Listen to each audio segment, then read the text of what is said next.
Bonjour à toutes et à tous et bienvenue pour cette première édition du journal vidéo de la Ligue de football Midi-Pyrénées, un magazine mensuel consacré à l'Euro 2016. À moins de 200 jours de la compétition organisée en France, l'attente se fait de plus en plus grande. Voici le sommaire de cette émission.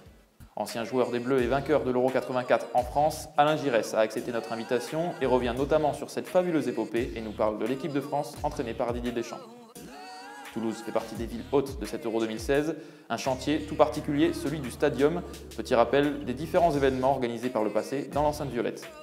Et puis, impossible d'organiser l'Euro sans volontaires, Ariane Citanova, responsable du programme volontaire Euro 2016 à Toulouse, fait le point avec nous sur le 28 mai 2010, la France a été désignée pays hôte de l'Euro 2016, retour en détail et en chiffres sur la plus grande compétition européenne de football.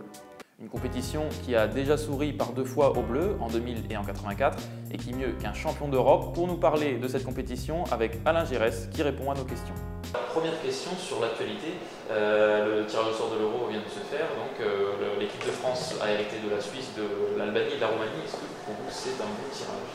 Alors, on rentre toujours dans la compétition par le tirage au sort. Donc, cet Euro n'échappe pas à la règle.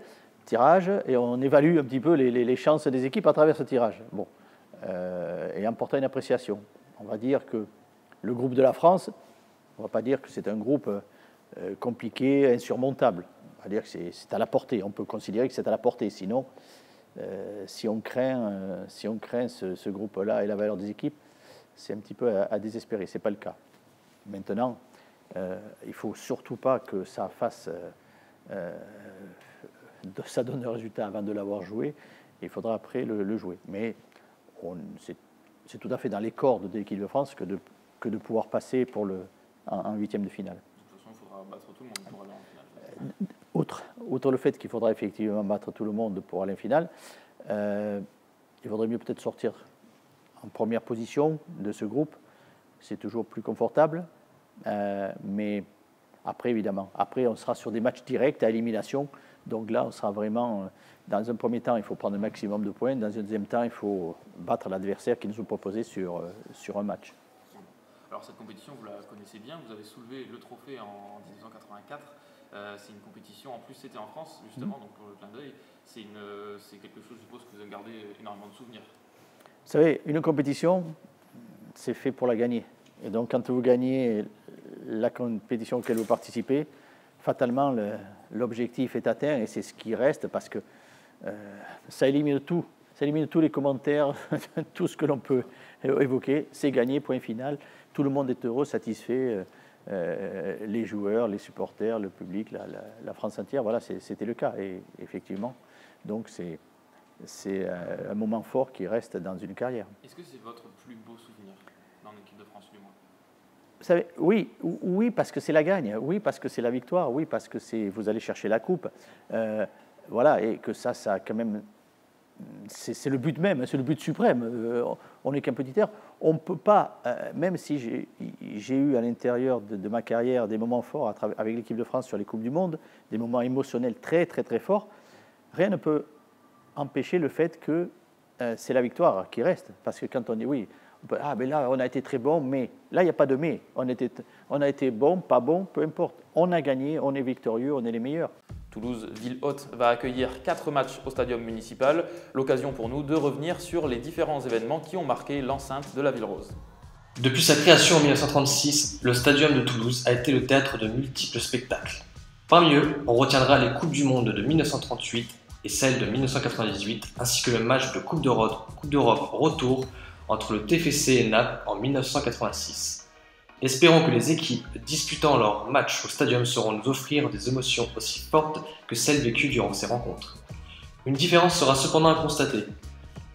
Elle concerne la capacité du stade, une capacité qui s'est vue réduite de 2500 places à la suite des rénovations qu'a subi le stadium en vue de l'Euro 2016, ce qui en fait le plus petit des 10 stades accueillant la compétition. Une baisse de la capacité qui ne viendra pas altérer la qualité des rencontres. Pour rappel, le stadium accueillera 4 matchs de poule, à savoir Espagne-République tchèque, Italie-Suède et Russie-Pays de Galles, ainsi qu'un 8e de finale.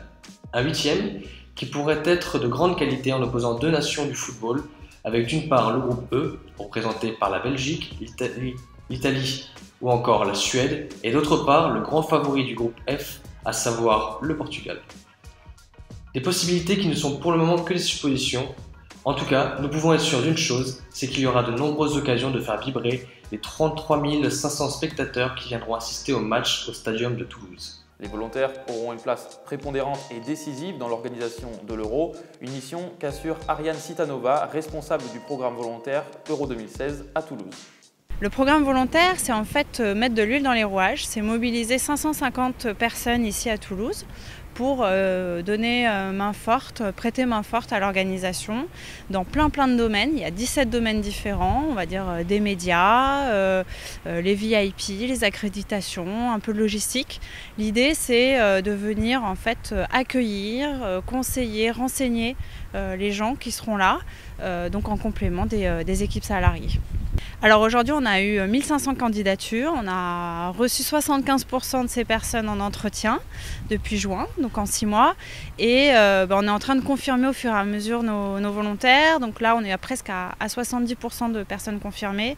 Et d'ici la fin du mois de décembre, ou on va dire mi-janvier ou plus tard, on aura 100% de nos volontaires qui seront confirmés. D'accord, et quelles sont les prochaines échéances de ces volontaires et les vôtres? Alors, d'abord, ce sera les former, les rassembler une première fois tous ensemble, courant du mois de mars certainement, et ensuite les former, soit grâce à des modules d'e-learning, soit grâce à des formations qui se feront en rassemblant les gens, probablement aux alentours du stadium, pour des choses un petit peu plus opérationnelles, on va dire. Et donc vous êtes sur le site de Toulouse et du stadium municipal, vous avez suivi le tirage au sort, un petit mot? Eh bien d'abord on a eu de la chance, un peu comme Didier Deschamps, un bon petit tirage au sort. La chance d'avoir le tenant du titre qui va jouer, l'Italie, la Suède avec Zlatan. Donc plutôt des belles affiches en perspective, et puis d'un 8e de finale a priori qui devrait voir s'affronter le Portugal, la Belgique ou éventuellement l'Italie. Donc plutôt du beau spectacle qui va s'offrir à nous. Et pour conclure, qu'attendez-vous de cet Euro 2016 en France et dans la Ville Rose? Avant tout une fête, beaucoup de bonne humeur et d'émotions. Pour finir, nous sommes allés à la rencontre de passionnés du ballon rond, stagiaires en formation ou personnels de la Ligue de football Midi-Pyrénées, qui nous dévoilent leurs pronostics pour cet Euro 2016. Qui sera le prochain vainqueur de l'Euro? Je pense que les Italiens vont être pas mal. Je les mets en tête, je pense qu'ils ont un bon groupe et je pense qu'ils peuvent faire quelque chose. Et puis Verratti quand même, c'est un bon joueur. Pour moi, ça sera la France à domicile. Je mise sur la France. Difficile à dire vu le niveau relevé de la compétition. Moi, je vois bien en surprise l'Angleterre. Il y a longtemps qu'ils n'ont pas gagné quelque chose. Je pense que l'Allemagne va gagner l'Euro parce qu'ils ont une équipe magnifique et très organisée et très efficace. La France, chez nous, on va gagner. Je pense qu'on va gagner. Moi, l'Allemagne qui va gagner. Et pourquoi? Parce qu'ils ont la confiance de la dernière Coupe du Monde et voilà, je pense qu'ils vont enchaîner.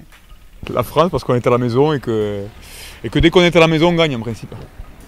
Voilà, c'est la fin de ce journal. Merci à tous d'avoir regardé cette édition. On se retrouve le mois prochain pour un nouveau numéro.